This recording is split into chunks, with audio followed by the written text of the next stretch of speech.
Mga pre, may gusto akong i-share sa inyo.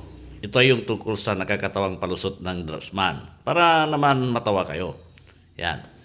Ah, Bali, ito yung pinagawa ng CE na nag-estimate ng project na to. Yan. Ito yung pinagawa. Ngayon, nung chicken ko na, wala yung mga hot bus bars. Yan. Kaya tinanong ko kung bakit walang mga hot bus bars. Ngayon ang sabi, may in-sketch yung EE. Kaya pinakita niya sa akin. Ganito yung pinakita niya. Ito yung sketch ng EE. Diyan sa sketch ng EE, nakita ko may hot bus bars. Yung dalawa, yung para sa line 1, line 2. Yan. Kaya ang ginawa ko, pinabalik ko sa kanya para iayos. Dahil wala nga yung hot bus bars. Yan. Yan, wala.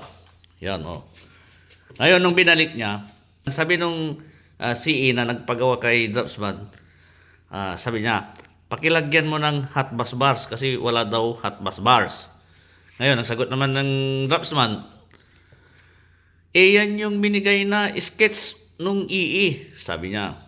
Kaya, pinakita rin yung sketch na ito. Yan. Tapos, sumagot ulit si Draftsman, ang sabi niya, ay, nakalimutan kong i-save.